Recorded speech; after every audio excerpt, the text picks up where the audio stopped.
like to sort of get beyond that to meet our actual candidates vying to represent us in the legislature. Because regardless of who the party leader is, they don't necessarily show up to York South Weston all the time, right? So it's these people here who have the potential of running into us, right, and vice versa. So I'd like to create an atmosphere where it's very collegial, very community-oriented, and we get to know these 4 people who have taken their time out of their busy campaigning schedules, so they're probably glad to be sitting down right now, so we can get to know them. They can get to know us, and we can have a really good conversation. So that's certainly my my goal as a moderator, and I certainly want to let you speak and the questions to be heard. But if you aren't abiding by the time cards or maybe talking over each other, I will interrupt in a friendly manner. Okay. So unless there's no burning questions, I think we can proceed with our program. How am I doing, Johnny?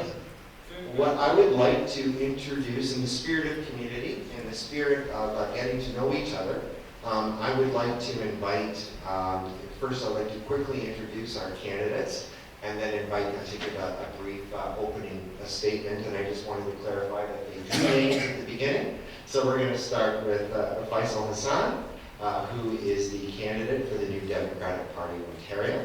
Next to Faisal is Bonnie Hu, who is the Libertarian Party candidate. And next to her is Brad Berry from the Green Party of Ontario.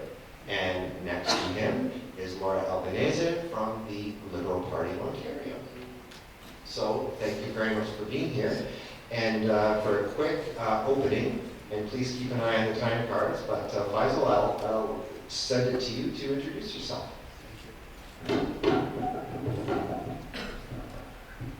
Thank you. Thank you. Good evening, friends and neighbors. Thank you so much for the organizers for this debate tonight. I'm thrilled to be here tonight to have a chance to share with you my love for our community, as well as a chance to share with you our plan to change Ontario for the better. Almost 30 years ago, I arrived in Canada, Winnipeg to be exact, on my own, but hopeful for the future. I immediately started working at Eaton's and continued in order to pay my way through school. I earned a degree, I got involved in politics, I tried to make a difference. About 20 years ago, I moved to Weston. My story is a happy story. I have lived here in Weston from Harding to church, while exploring everywhere in between. I'm a friend and a neighbor to many in this community, with a very long track record of helping our 4 community members. I love our community, but the last 15 years have shown a deep need for change. It is this need that motivated me to run, so I could help more people. Over the last 15 years, life has been gotten harder and harder for most in York South Weston. Our community continues to grow each day, richer in diversity and population, and yet people still cannot easily travel to work, access healthcare without being forced into hallways or afford to pay for hydro or childcare. Andrea Horvath and our plan will change that. It is Andrea Horvath's plan that works for Ontarians and puts them first that has further fueled me in this campaign. We cannot afford more cuts. We need to look at investing in the public with affordable childcare for everyone and dental care.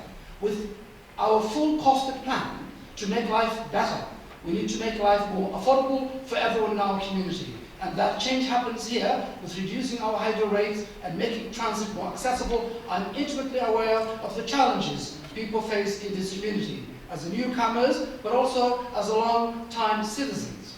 I was lucky, my story was so happy and has brought me here tonight. And I want everyone to have the opportunity to have a happy story. Every day I hear people on the doorsteps asking for help and for change, for a chance at a happy story. Myself and Andrea Horvath represent a much happier change for the better here in York South Weston, a place I'm so proud to call home. Thank you, Faisal.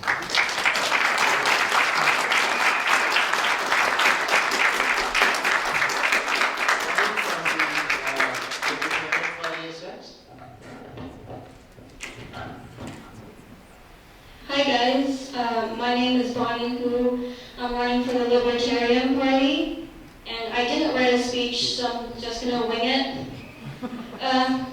I work at a grocery store, and I look pretty young, I know. And I have a business admin diploma from Seneca College, and I've been living in Canada since I was 6 years old. First, I grew up in British Columbia in a small suburban town called Coquitlam. And then I went to high school in Vancouver. And after that, I moved to Ontario when I was 18 to attend the University of Toronto at Mississauga. And then I transferred to Seneca. And after graduation, I went back to BC, but I realized that it was a huge mistake, and I love Toronto the most. And my party, the Libertarian Party, believes in more freedom and lower taxes.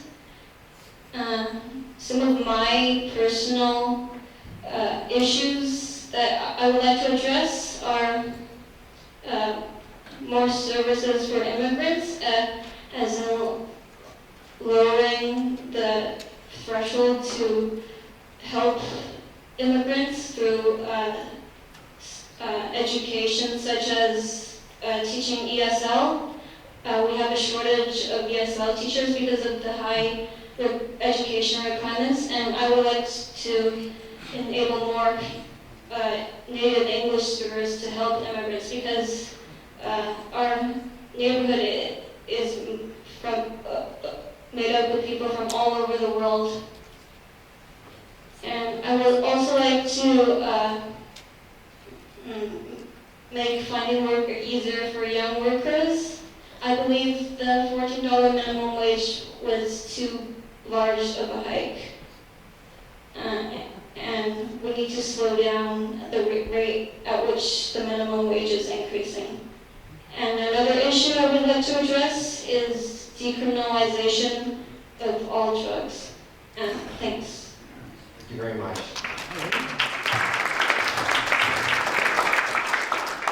And Brad from the Green Party. How's everyone doing tonight? Hello everyone, my name is Brad, and I am your candidate for the Green Party in York Southwestern Riding. I come here today to show you how we can do politics differently. I'm here to put the community first. I'm here today willing to work with like-minded individuals. I'm not here to tear down political parties. I'm here to build communities up. I believe everyone has a right, at least, to a minimalistic lifestyle with dignity, including nutritious food, warm clothing, safe shelter, health care, pharmacare, dental care, eye care, hearing care, and accessibility. I believe our younger generation needs to look at something with tuitionless undergraduate programs. We need fearless public transportation, and we need accessibility to those who don't have one. I can attest to this when I say that investing in people is a helpful handout. It's not a humiliating handout. We must invest in people, because people power change. We should look to uplift one another, and most importantly, I have to say this for, we must leave a future generation that's not a dying planet. If we take care of the planet takes care of us. After this election, far into the future, when my son and his kids ask me what would be done to preserve the planet, I want to say, I'm able, and I did my best. Will you? A vote for the Green means you believe in these values. A vote for the Green means you too can believe in people power change. Thank you.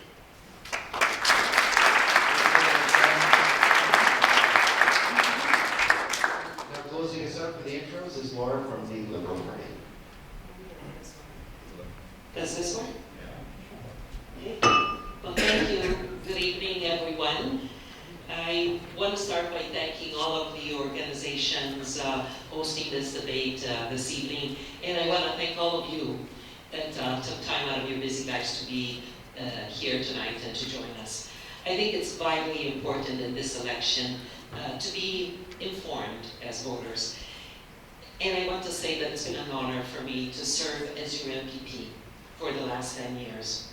our very diverse community is active and truly cares about local issues as much as we care about the other residents, about each other.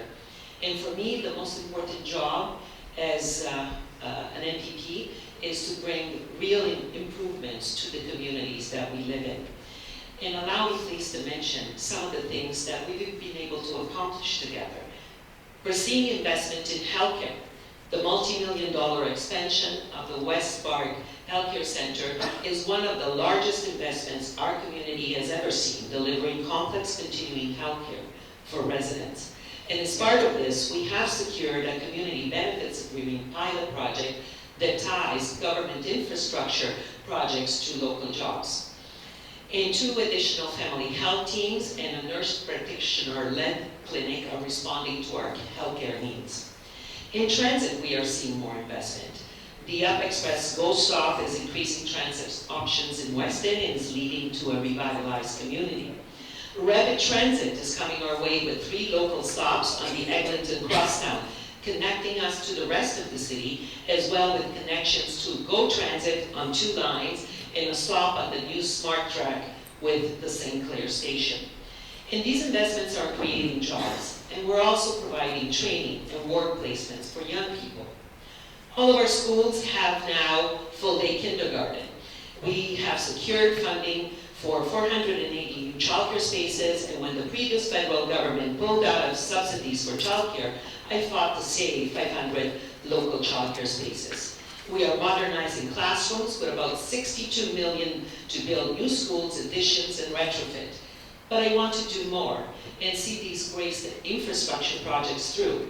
There are many initiatives in our platform that will benefit our community, like free childcare for children between 2.5 to 4, more affordable 2 tuition, seconds left, Laura. for college and university students, free medications to seniors and youth under 25, grant for seniors and youth I'm organizations. sorry, I'm gonna have to. These are things that matter for York South and Weston, and I hope to be continuing working. Thanks very much, Thank you. Laura. Thank you.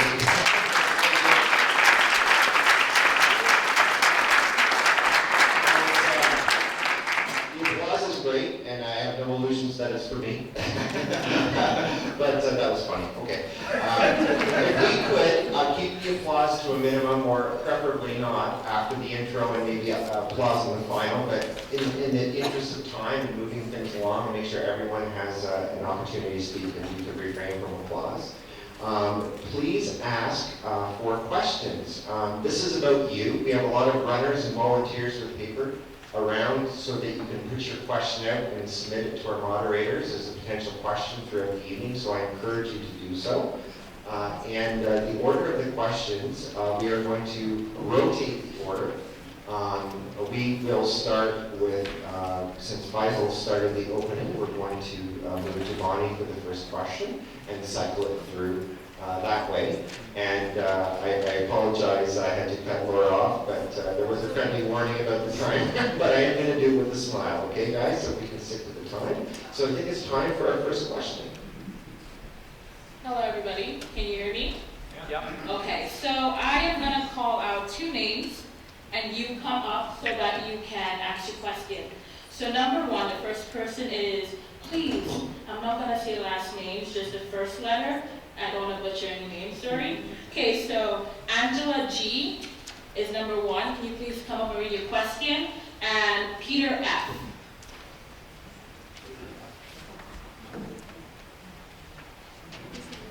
Thank you, and good evening. I am a member of the Registered Nurses Association of Ontario and a constituent in this room. My pleasure to ask you this question. So in Ontario, there were just 703 registered nurses per 100,000 people, compared to 839 per 100,000 in the rest of the country. Despite the fact that Ontario has the lowest RN to population ratio in the entire country, cuts to nursing positions are still taking place. What is your plan for improving this situation in Ontario? Go ahead, Bonnie. The Libertarian Party would like to increase the choices we have in healthcare, and that means offering private alternatives to OHIP. And we do not support rationing healthcare and putting people in lineups.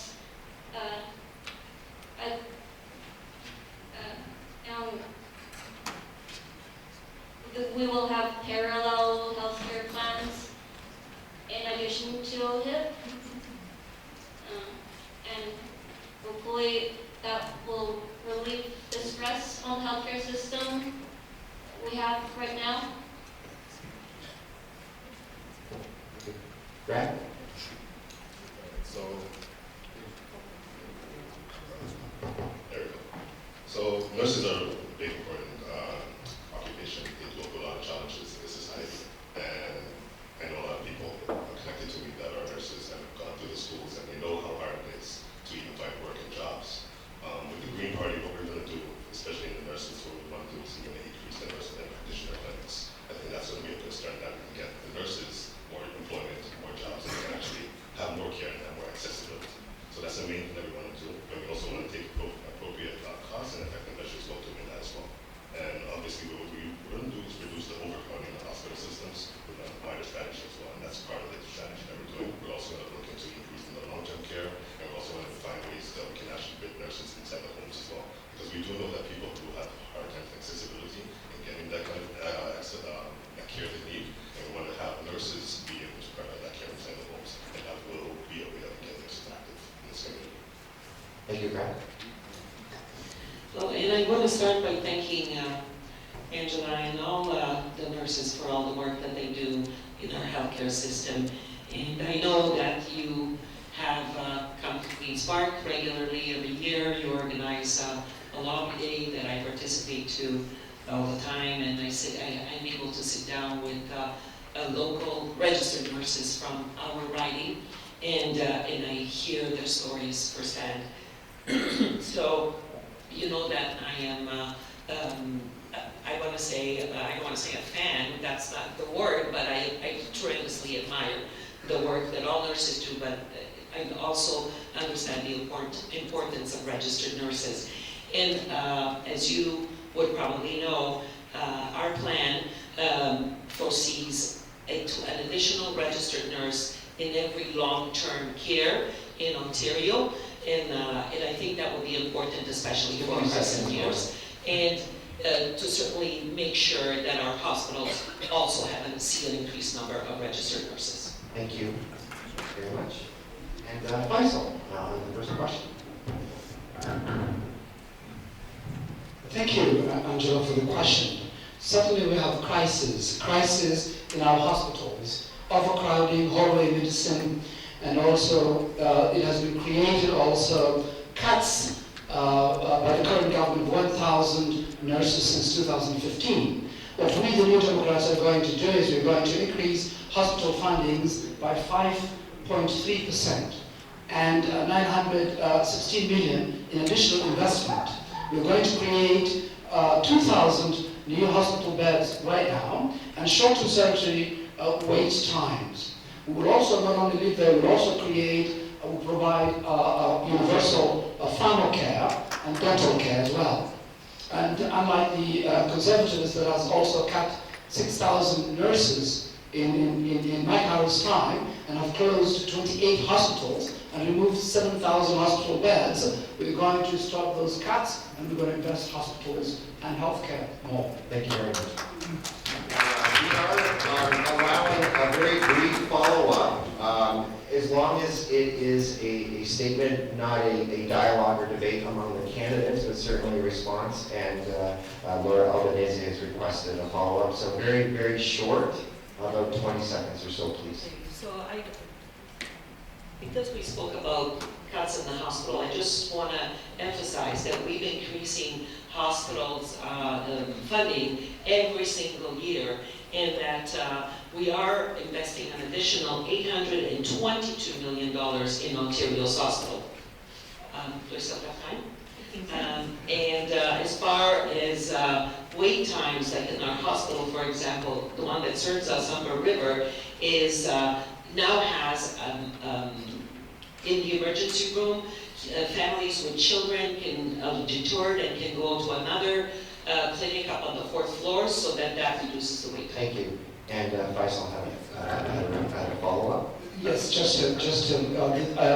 the current government cut hospital budgets, frozen for 4 straight years, and 2017 budget shortchanged hospitals by 300 million. Last year alone, they cut 300 million, also created 3.2 million repairs, backlogs in hospitals. You have 15 years to do something. Thank you very much.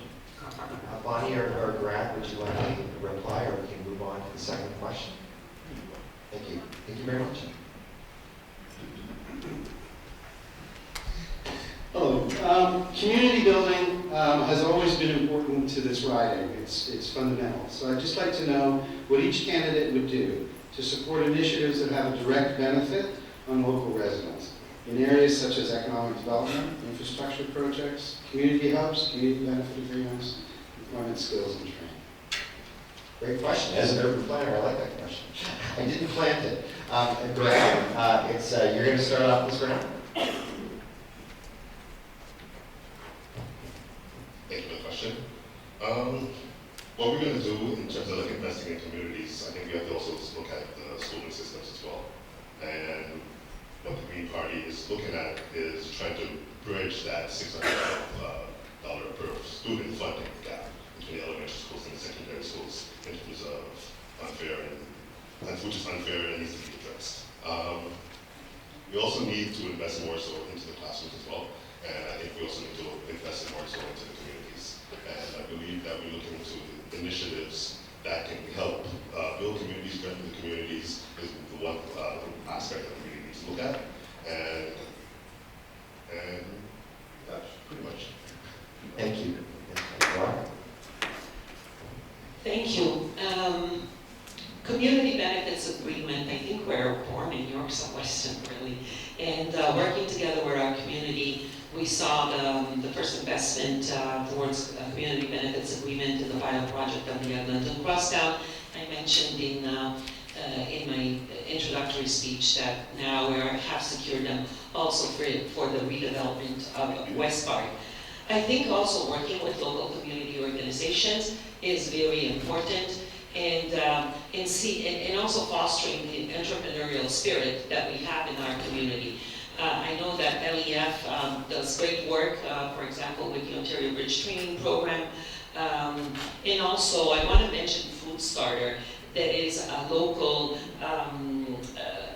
hub for entrepreneurs, for any inspired chefs. It's an incubator, but also helps you to commercialize your product.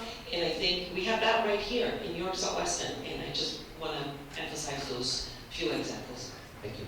Thank you very much. Faisal? Thank you, Peter, for the question.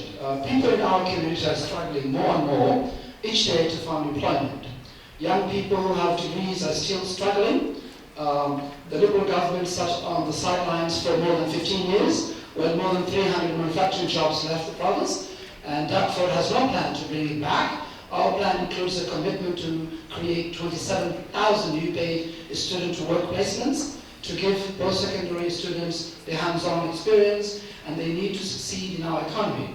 The NDP will also build on original strengths, be it in mining, innovation in Sudbury, innovation in communication technologies in Toronto-Waterloo corridors, or advanced manufacturing in Windsor. This strategy will also will allow us to all participants in the future in the economy of our community. Also, we need also to consult the community as well for projects, and also we're going to support our community argument as well. Thank you. Bonnie, you can close this out for this question. We believe that it's not the government's role to start new projects. If there's a project that a community wants, they can fund it themselves. That's it. Thank you. Any reply? Would anyone like to follow up quickly? Otherwise, we can go to the next question. Brad would like to follow up quickly. Well, I just don't really agree with that statement. The community should fund for itself. There are a lot of communities in here, and the communities are very diverse. And I think we should look at the investments and help build these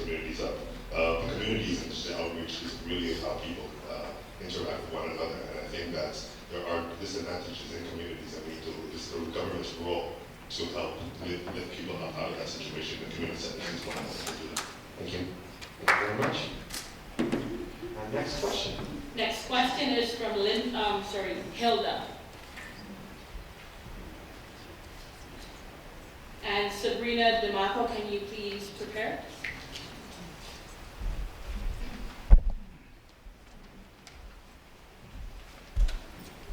Thank you for answering the question previously. It's really important to us. Will you push for a provincial carbon pricing system that is sufficient for the province to reach its greenhouse gas emissions targets while protecting the vulnerable population? Thank you. Laura Albanese, you get to start off this answer. Well, we know that climate change is a real thing, and we're living it through right now. Extreme highs and lows in temperatures and storms and floods have impacted this community in particular as well. So absolutely, we need to meet those targets. And our plan, as you may know, Hilda, makes polluters pay by putting a cap on the greenhouse gases that business release into the atmosphere. And we're reinvesting all of the dollars that we are getting from that. It's nearly $2 billion a year in green projects. And those are making a difference in the community. It's going to retrofitting buildings. It's going to retrofitting, and also the consumer can have benefit taken from that. We have a Green program that is also very popular. I don't know if I have more time. No, it's okay. That's it. Thank you very much. Faisal? Thank you, Hilda, for the question.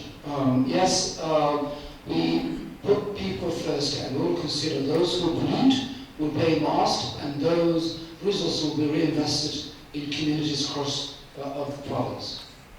Thank you. Thank you. Bonnie from the Libertarian. I am against all carbon taxes. I don't believe taking more money out of people's pockets is going to help. The best way to address this is to use the civil law. If someone believes something is causing climate change, we should be able to file lawsuits to deal with that. But using more tax is not the answer. Thank you. And Brad, Greens? Thank you for the question. Climate change is real. We can't deny it anymore. Climate change will cost us at least $5 billion by 2020. By 2050, it will cost us $43 billion. And now is the time that we need to get into climate change and start looking into renewable energy. The Green Party will invest over $4.1 billion over the next 4 years in the Green Building and Business Program to provide grants and interest-free loans to help homeowners, renters, and businesses invest in energy efficient equipment. Also, we will have to reorient the business development grants to provide funding and incentives for businesses to innovate and invest in low carbon equipment, products, and processes as well. Thank you. Any follow-ups? I have a hand from Lauren. Yes, I also wanted to mention that what helps us meet those targets is investing, for example, in public transit, as we're doing with the Eglinton Crosstown, and then in the expansion of the GO corridors, which will be electrified, by the way. I know that this community has been fighting a long time for electrification, so all of those corridors will be electrified. And I think it's important to mention that in this community, we have now a battery energy storage system at the former Kodak plants, partnering with Toronto Hydro. That's going to improve the Eglinton Crosstown's line reliability, lower operating costs, but more importantly, reduce emissions. Thank you. And a follow-up from Faisal.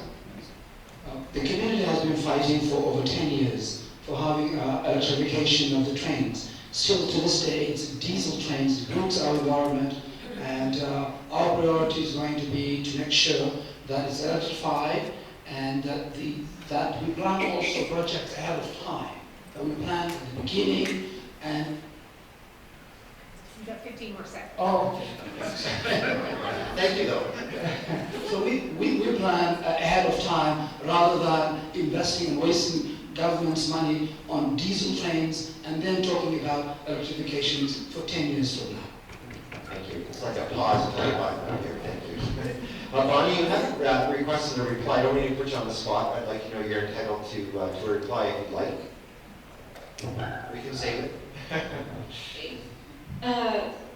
If the plan for how to fight climate change, and according to my party, is that if you care enough about it, you would be able to donate what you can to organizations that will help solve the problem. But there are people who do not believe in climate change and would not be willing to spend any of their money on carbon taxes. Thank you. Thank you very much. Next question. Okay, this question is for Sherry. And like most provinces, Ontario lacks province-wide incentives for the conservation of heritage buildings or energy efficiency incentives for heritage windows or relief for property tax pressures on heritage buildings. The question is, how would you see your party, you or your party, working on these heritage issues? Good question. We'll start with Faisal from the MTV. Thanks, Sherry, for the question. Yes, heritage is very important. It's part of us. It's our history. We should maintain those heritage buildings and make sure we invest in. We make sure that also we consider those legislations that we protect them because it is part of us, and we should continue to have that history and continue to also invest those heritage institutions and buildings so that we have history to teach next generations. Thank you. Bonnie? I have no plans about heritage buildings. If it's worth enough to people, they would be able to donate and maintain it without any government help. Brad from the Green Party. Well, heritage is very important to us. It is of us, and preserving the heritage is my importance, and it's also the Green Party's importance. But apart from heritage, we should also just look at also other factors, because we are growing as a society. I want to see more of cultural heritage, inclusive of all cultures, because diversity is our strength, and we must do is also accept the fact that there's also other heritage that make this country such a great part of Canada and a great part of us. So I'm all for the heritage. I'm also looking for more spots to become heritage, which is a part of our country. Well, Heritage is very important to me personally, and I think demonstrated that by supporting the initiatives that are going on locally with Weston Heritage Society, with also the Heritage District. I was born and raised in Italy, and if you don't preserve history, you don't know where we're coming from. And I think that Canada, yes, and Ontario, we're a very young country, but if we don't preserve our heritage, how are we going to tell our story? How are we going to tell our very diverse story? So it is very important. And I don't know if you would qualify heritage buildings for the cap and trade funding that is going to the retrofit of buildings, but it definitely should, and it's something that I believe we should look into, and that I will personally champion and advocate for if it's not happening yet. I think it's very important. Thank you. I was reminded that there was a part of the question that talked about not just historical preservation, but also incentives for green retrofits so that people wouldn't have to sell their buildings. I didn't hear that specifically from anyone, but if you'd like to address that head on, I'd like to open it, if you didn't mind, for just 30 seconds. Sure. Yeah. Faisal, and I think Laura would like to. Thanks. Of course. So, thank you. I mean, definitely the New Democrats will support that to make sure that we are supporting the green initiatives, that we have resources to encourage the community, those kinds of regenerative investments, because it is also good for our environment. Thank you. And Laura? Yes, I believe I had mentioned it, but maybe I haven't been clear, but in my opinion, heritage buildings should qualify for the cap and trade funding that are going to the retrofit of building, and that our plan is we're already offering, and that I would advocate in checking that personally if I have the trust of the people. Thank you. Thank you. Brad from the Green Party or Bonnie from Libertarian, did you have anything to add? Well, I just added the fact that that should be irrelevant, but I also think that since we're preserving heritage, we should look at it a little bit differently. In terms of investments in funding, we can also look at renewable energy and try to use that as a way to achieve our goals in terms of funding and preservation. Thank you. Bonnie? It shouldn't have to be the government's fault. If it means, the building means something to people, then they would be able to fund it somehow themselves. Thank you. Thank you very much for that. And next question, I think. Thank you, panel, for letting me boss you around with it. I appreciate it. Good evening. Thank you. And my next question is addressed to those candidates that chose to participate this evening and speak with the community. If you came to my door, I would like to hear what would be your personal understanding, your personal position on the sex education curriculum. Good question. We're back to Bonnie from Libertarian to start us off. Personally, I don't have kids and I don't plan to. So I can't look at this from a parent's perspective, but I believe the sex education I was taught, it wasn't in Ontario, it was in BC, it was lacking. And we do need to teach younger children more about their bodies, which I believe the current government is doing right now, so I commend that. And also, I see a lot of opposition from immigrants saying that this sex ed is too radical, but I disagree. We need to value Western ideals and values more than the traditional ones, because we have more progressive, and I appreciate that. Thank you. Thank you. Brad? Well, as a parent, with me, the sex education, I don't really see too much of a problem with sex education, in my personal opinion, as a parent. I believe that our kids are not growing up in a day and age where they have access to a lot of information at such a rapid age. I, for one, as a parent, have seen that firsthand. So I think what we need to do is we need to really be teaching these kids the proper and safe ways to do, safe ways in the education, and teach them about their bodies and teach them about the progress in life. And looking at the sex education from the grade school, so when they're teaching it up, I see the transition is understandable as a parent, and I don't have much of a problem with it in terms of the sex education. And going forward, in my opinion, like the progress in sex education is perfectly fine for me right now. Thank you. Laura? Yes, the curriculum was updated. It was over 15 years old, and we, as a province, were behind all the other provinces and many states in North America. So it was dangerously out of date. I also think that 15 years ago, you didn't have Facebook, you didn't have Twitter, you didn't have Snapchat. There's cyberbullying now. The kids could be lured online, and I think that it's about safety. It's about the kids understanding intent, and being able to say no. And the reason that the curriculum was instituted was exactly for this reason.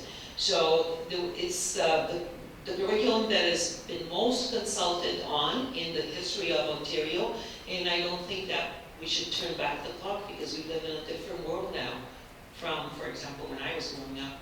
Thank you. Faisal, if you can bring us home on this question. Thank you, Bonnie, for the question. Many fears around the new curriculum are a result of lack of consultation. We listen to parents and teachers on the issue, and our plan also focuses on empowering our education system. Thank you. I have a feeling follow-ups, any requests for follow-up? Otherwise, we're on a good roll. We can continue to question number 6. Sorry. Thank you. Tony F. and Paula McDonald.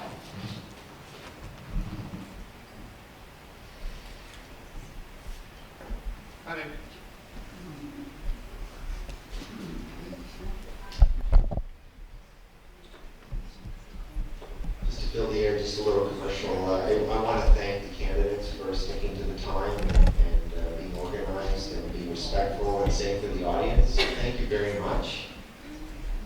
Really appreciate it. I want to thank all the candidates for being here. It's a very noticeable that there's one party missing. Seems to have been this is the 25th or 26th occasion that the one major party has been lacking and showing up. So I This is appreciate not it. your question, Glenn. Right? This is not on your question. Oh, all right. Making a comment. How much does your party differ and from the other parties in addressing the public transit issue? How does your platform differ from the other platform? Okay, thank you. Brad from the Green Party, lead us off.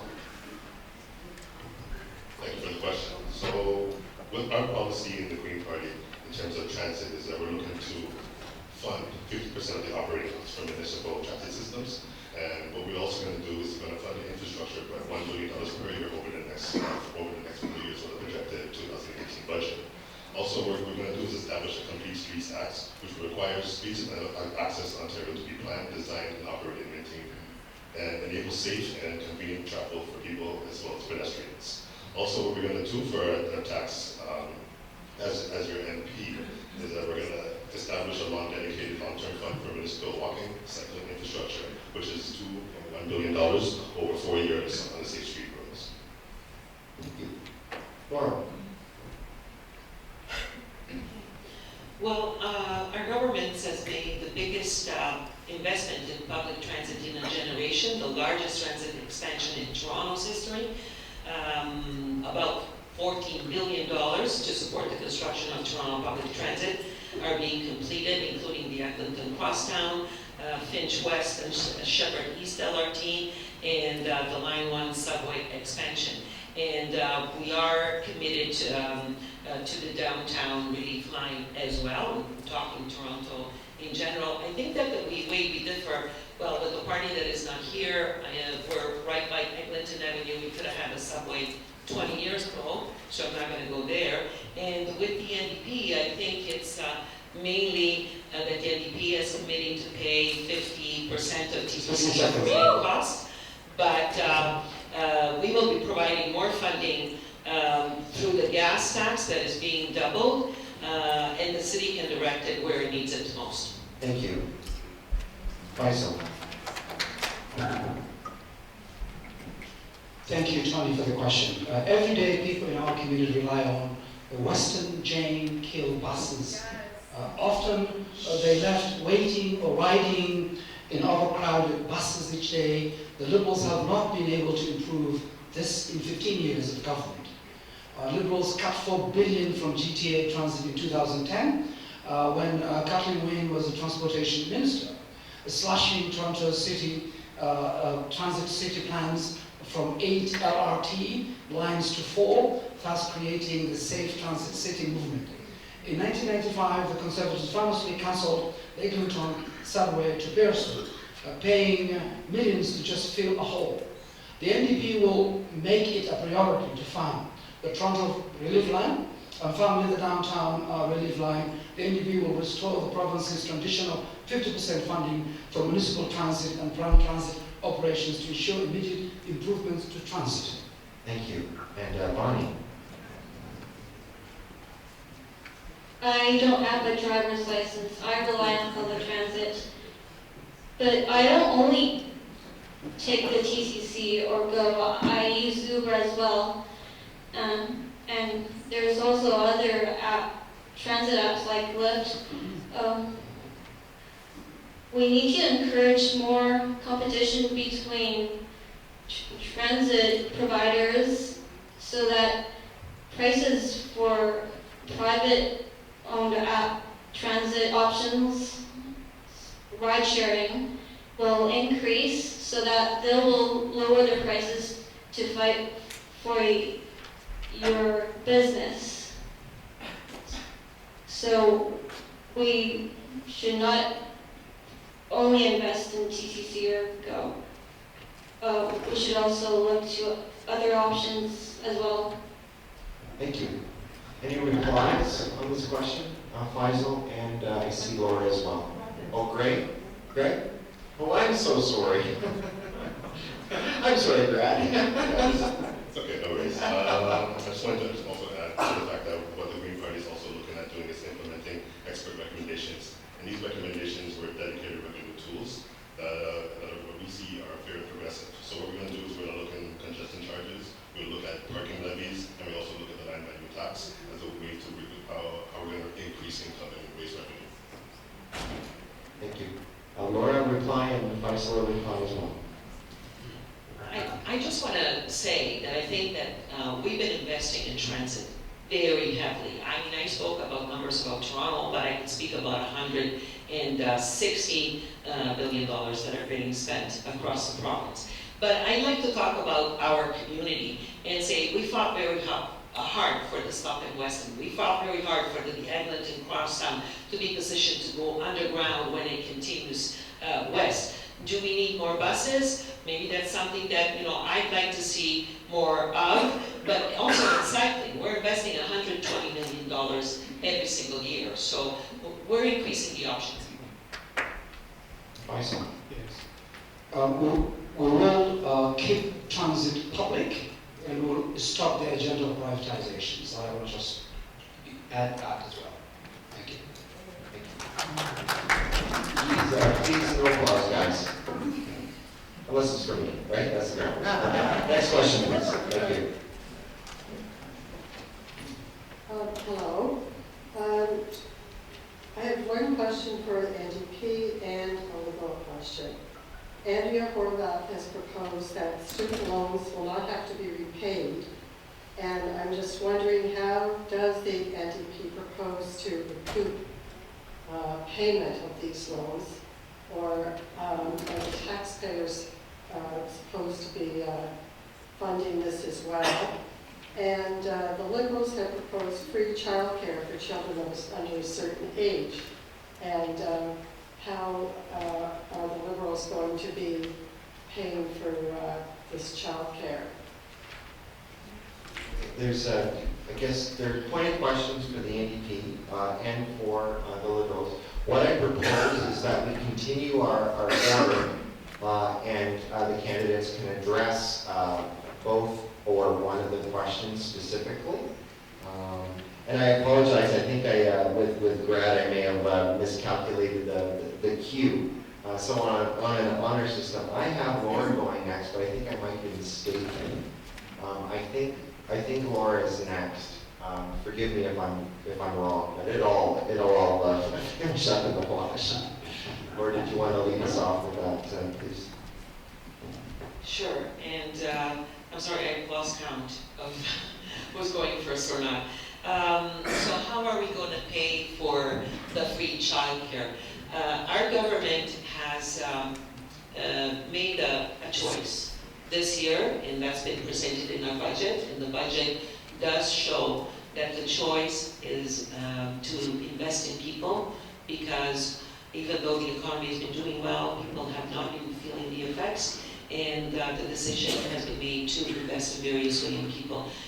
In the budget, there is a chart that shows you that we will be intentionally going into deficit, and that deficit will be of $8 billion will be repaid incrementally within 6 years. It's all costed out. Thank you. Faisal? Well, thank you for the question. I didn't get your name, but yes, we are putting people first. It's an investment, and our students have been struggling with tons of debts. And if you look at it, our platform is, we are the only party that have fully costed our platform. And the students, they are having difficulty of paying, actually getting jobs and paying the interest plus the loan. So what we're proposing is we are converting loans to grants and forgiving the interest on that, and also making sure that also when they graduate from universities, that there are 27,000 jobs for co-op jobs for them, so that they right away then they'll be able to start and invest. This is an investment for the long run. And if you go back and look at our platform, OntarioMDP.ca, will also explain to you more in detail, but it's costed out and it's within our budget. Thank you. Thank you, Faisal. Bonnie? For the childcare question, my party believes in lowering taxes so one parent can stay home to look after a child, and also to increase the choices in childcare. And as for student loans, I believe that higher education might not be for everyone, and I don't think free tuition is the answer, because there is a surplus of degrees, and trade school is underlooked and might be the right option, and not necessarily university. Thank you. Brad, I remember you this time. Still here.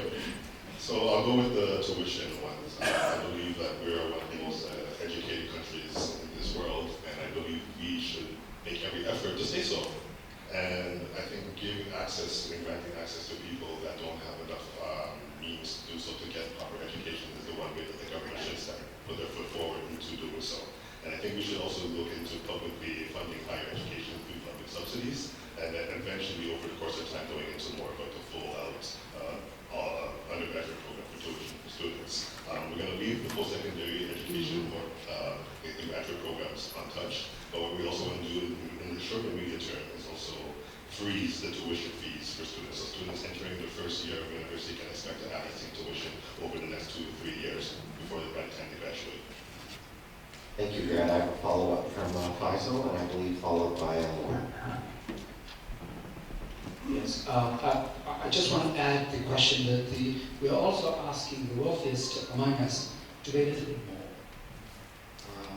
and also to pay also corporations to pay their fair share of taxes as well. That's also part of our revenue. Thank you. Laura? Yes, I wanted to mention that our plan also provides more affordable tuition for college and university students, and it's basically free for the lowest income, up to 125,000 students, but then it's incremental according to income. I also wanted to note, Faisal said that the platform is fully costed, but just for the sake of news, I believe that there was a 1.4 billion error that was admitted by the leader, and I don't know if that's Time's up. something. I can't go back to the second replies, I'm sorry, but any follow-ups from Bonnie or Greg? Thank you. Thank you. Question 8.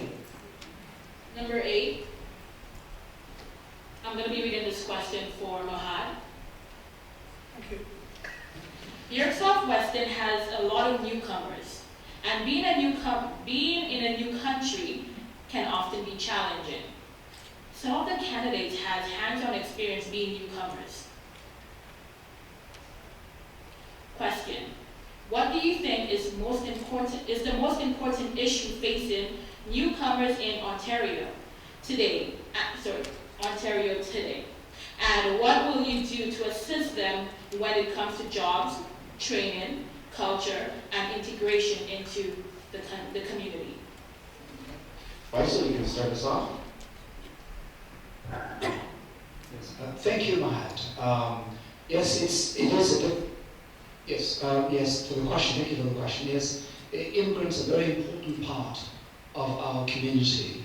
Yes, we are going to make life more affordable for them, thereby making sure that they also have access to the schools, they have access to also a higher education, schools in education, as well as also training for jobs, and also having access to farm care, dental care, and also investing in those communities, their needs, specific needs as well.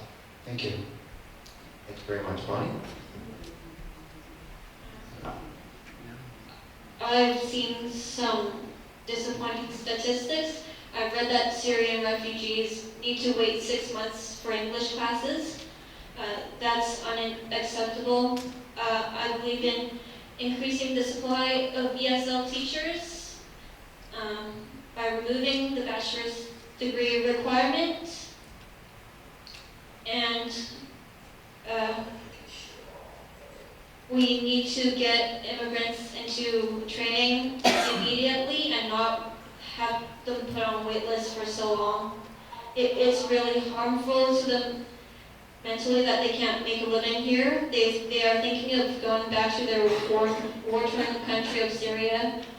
We would like to make them feel more welcome here. Thank you. Grad.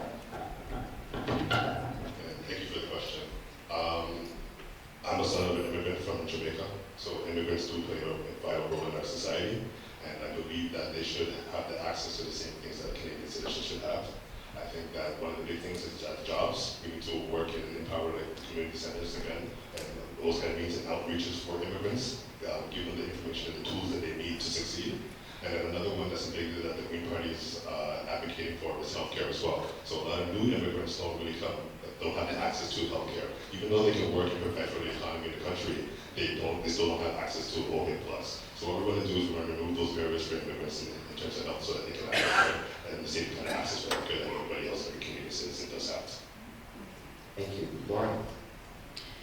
Well, I'm an immigrant myself, and I know that when you first arrive in a new country, it is difficult to start raising a family and to integrate. Really, I think that's the most important thing. But what do we do, to integrate newcomers? And for full disclosure, for the past few years, I've also been the Ontario Minister for Citizenship and Immigration. We do provide language training, both in English and French, in our school boards. Our language training is different from the federal one because it is available to everyone, refugee claimants, someone who's been an immigrant here for even 20 years or 30 years. So it takes the whole spectrum. Newcomer settlement programs are very important. Multicultural community grant that goes towards culture in different communities. The most important one, I think, is the Ontario Bridge training, because that allows you to get your license in your own career here in Ontario. Thank you. Any follow-ups from the panel, who I think combined have a lot of experience as being immigrants and newcomers to our country, and the fact that they're here before us says a lot about our society. So it's amazing. Question number 9. I'm going to call out number 10 first. Is Laura here? Laura D.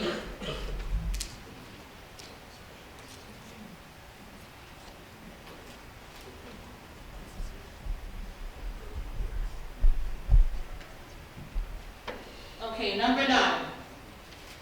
What is your plan for improving access to mental health services for everyone in the community? And can you also speak on long-term care. This is a healthcare question. So, mental health and long-term care, and starting us off with Bonnie.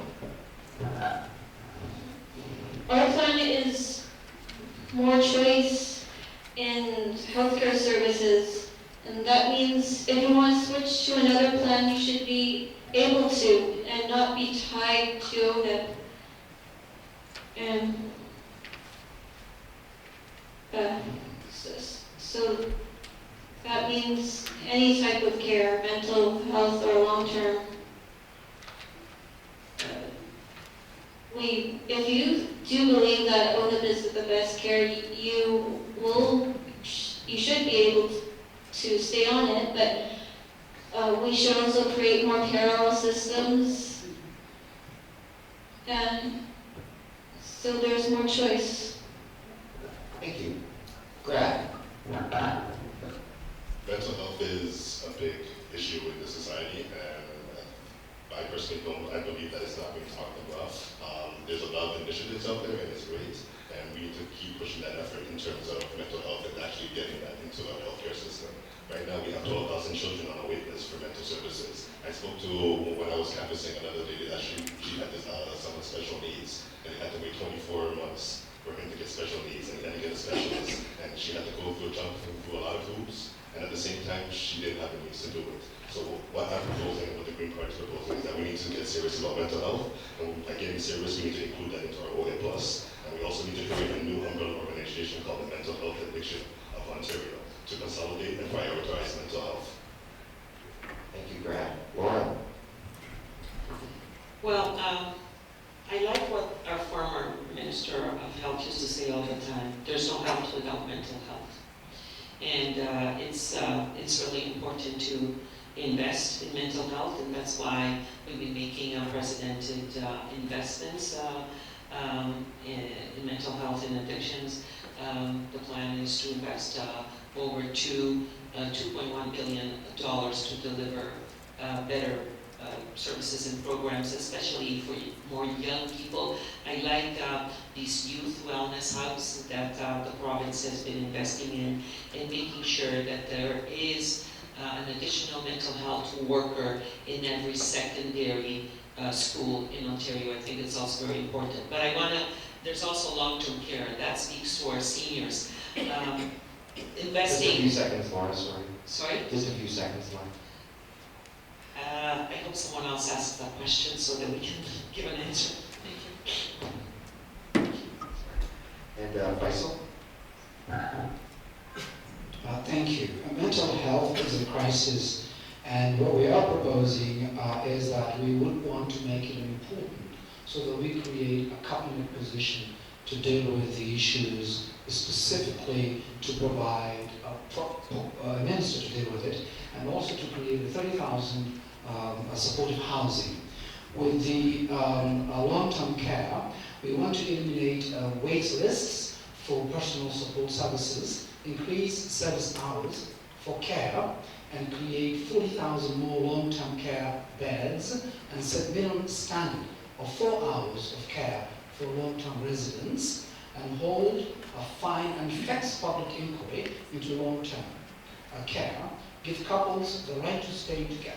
Thank you. Any applause? Please keep applause to a minimum or none. Any applause? Long-term care, right? So, long-term care, so maybe I get to say something. I was saying it's about our seniors, but it's also about the sandwich generation. I have, for example, an 88-year-old mother that lives with us. Thank God she's still independent, but you never know when we're all aging, when we're going to need it. 30,000 long-term care beds, 5,000 already assigned. Culturally specific long-term care beds are also very important to our diverse community, and that's what we're investing in. Thank you, Laura. Any other replies on this issue from the mayor? Otherwise, maybe we can have that elusive question number 2.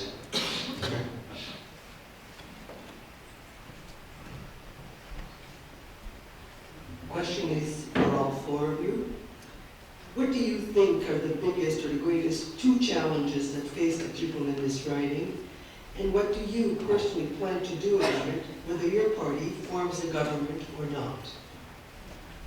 The question is challenges to the right, and leading us in this round is Brad. Going door to door, one of the biggest challenges I find in this writing is affordable housing. A lot of people have spoken to me about affordable housing. There's a lot of wait lists for that, and there's not enough for affordable housing for us. So what I propose and the Green Party proposes is that we're going to do 20% of all new developments are going to be below market rates, so that everybody can also afford to call a home. And personally, I grew up in a cooperative home, and I understand the benefits of what's called rent-to-care income. And I believe that we need to look into this community and look at solutions and empower buildings and communities to form cooperative housing, and then in turn use the rent-to-care toward income for covers immigrants and people below measures to actually afford to call home in a reasonable and affordable place. Thank you, Brad. Lauren?